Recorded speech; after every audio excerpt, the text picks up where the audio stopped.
Estamos no ano de 5.785 desde a criação do homem no Jardim do Éden, onde Adão e Rava foram criados. Nós temos aqui no nosso canal estudos semanais, leitura das porções diárias de Torá que são feitos exclusivamente para você. Que o Eterno te abençoe. Muito bem-vindo por você estar aqui comigo mais uma vez. Hoje já vamos aí para o quarto dia da nossa semana. Você que está aqui pela primeira vez, muito bem-vindo. Muito obrigada pela tua presença. E eu faço um convite para você. Fica comigo até o finalzinho desse vídeo e aí, se você gostou, vá lá, curta, compartilha, comenta, se inscreva no canal e nos ajude a crescer. A todos vocês inscritos, muito obrigada pela tua companhia, muito obrigada pelos teus comentários, muito obrigada por você estar aqui comigo. Que o Eterno te abençoe. Receba meu abraço aí, carinhoso para você, como gratidão por você estar aqui comigo. Muito obrigada pela tua presença.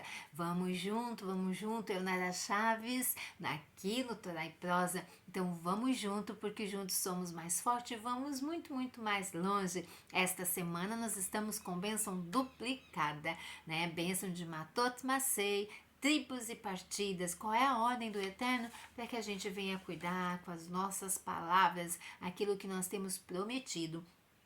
Quando um homem fizer voto ao Eterno ou fizer juramento ligando a sua alma com obrigação, não violará a sua palavra, segundo tudo o que saiu da sua boca fará. Olha só o cuidado que nós temos que ter com as nossas palavras, com o Eterno, mas também com o nosso próximo. E aí a reflexão dessa semana continua latejando a pergunta: fizemos algum voto, prometemos algo ao Eterno ou a alguém e não cumprimos? Vamos correr lá para consertar aqui o nosso altar. E hoje, na quarta aqui, porção das duas parachotes, os campos e as tribos de Gad e Reuven.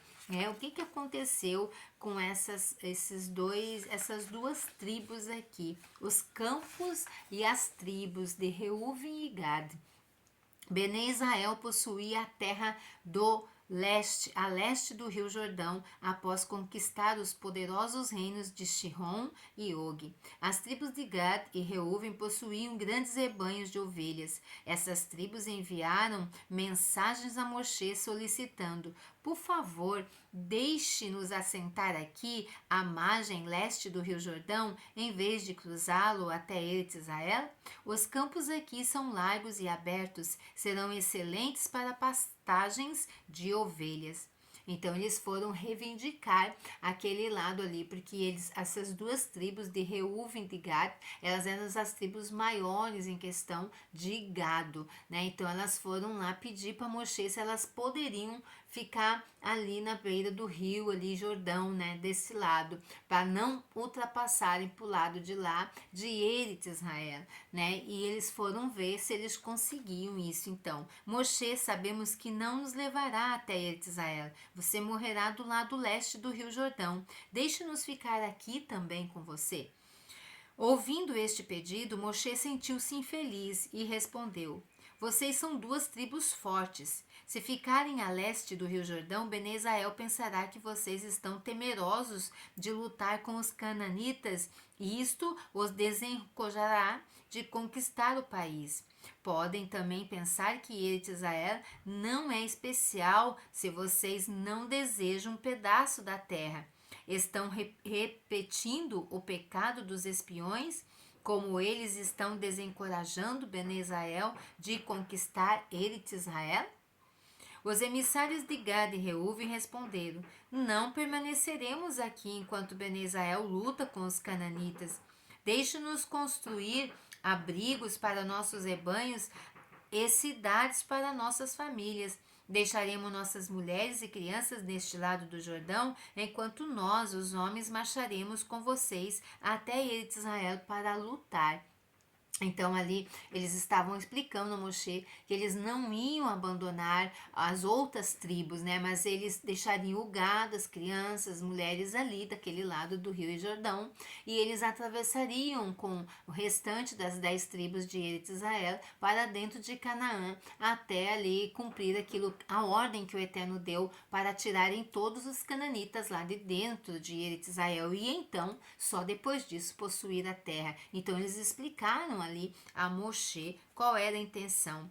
Deixe-nos construir abrigos para os nossos rebanhos e cidades para nossas famílias. Deixaremos nossas mulheres e crianças neste lado do Jordão, enquanto nós, os homens, marcharemos com vocês até Israel para lutar. Estamos preparados para marchar à frente do exército. Permaneceremos não apenas até a guerra tenha fim, mas também até que a terra seja dividida ali, né, ao Bnei Israel, a todos os filhos de Israel. Quando Moshe ouviu estas palavras, concordou e disse-lhes: construa cidades para suas famílias e abrigos para os rebanhos a leste do rio Jordão. Moshe primeiro mencionou as cidades para o povo, somente então os animais. Bene Gad e Bene Reuven, filho de Gad e filho de Reuven, tinham posto o gado em primeiro lugar. Moshe ensinou a eles que estavam pensando mais sobre o rebanho que sobre os seres humanos. Moshe continuou: se vocês mantiverem suas palavras e ajudar Bene Israel a lutar até que a conquista seja efetuada, receberão suas porções a leste do rio Jordão. Mas se quebrarem as suas promessas, não receberão nenhuma terra a leste do Jordão.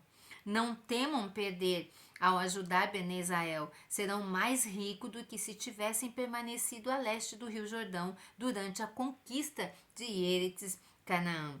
Quando Moshe concedeu o território de Gad e Reuven, percebeu que era grande demais apenas para as duas tribos, por isso procurou outra tribo para morar com eles e escolheu metade aqui da tribo de Menache. Mas por que isso aconteceu?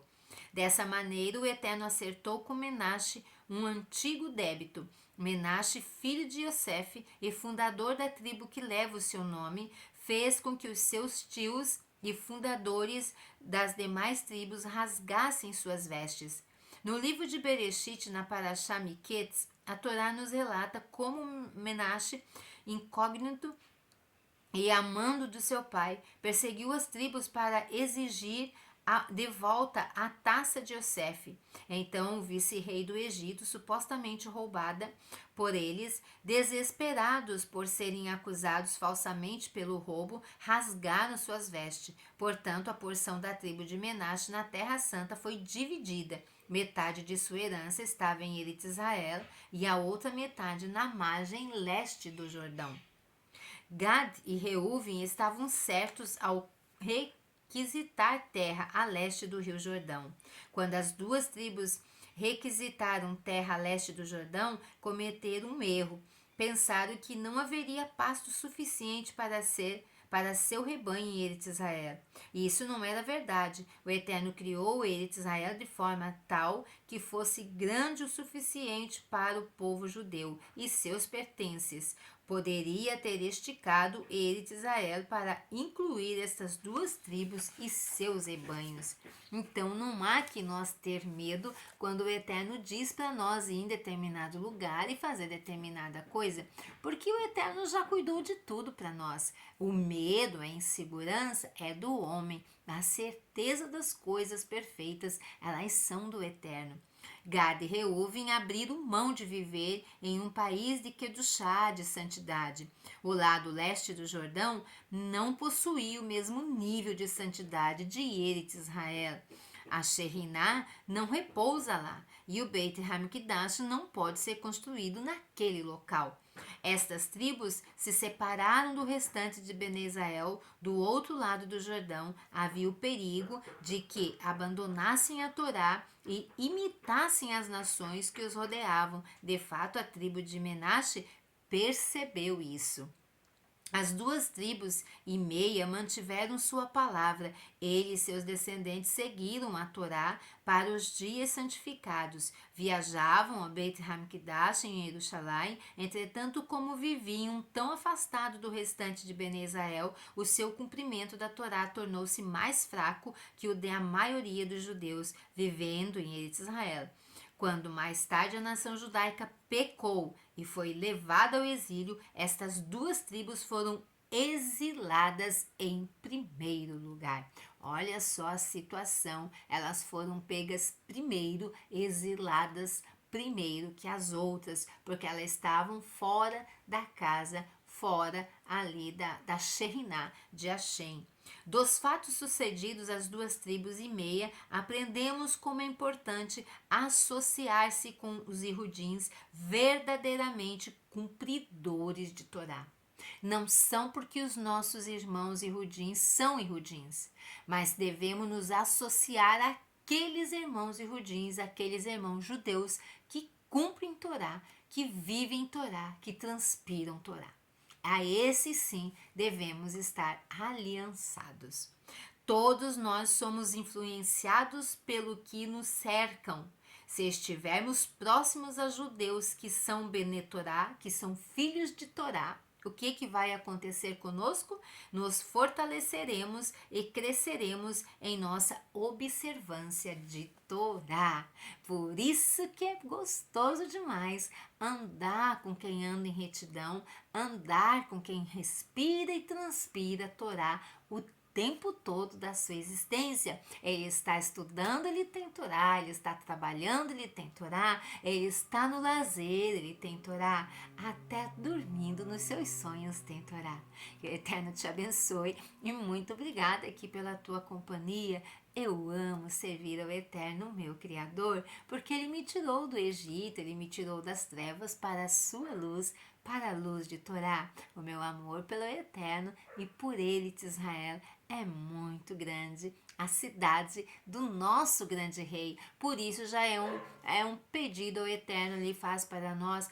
Orem pela paz de Jerusalém, prosperarão aqueles que te amam. Eu amo Jerusalém e aguardo que logo, logo meus pés pisarão na Terra Santa. Que você seja grandemente abençoado. Um shalom aí, muita shalom para você, muita kavaná, muita emuná e muita sinhá aí no teu coração. Apesar que nós estamos vivendo dias que não são tão fáceis assim, mas o Eterno é com aqueles que amam a sua Torá, não é mesmo? Que Ele te abençoe. Se você não é inscrito, se inscreva no canal, curta, compartilha, comenta e seja mais uma luz brilhando em meias trevas. Muito obrigada pela companhia de todos vocês. Meu beijo, meu carinho, meu abraço. Lehitraot. Até a próxima.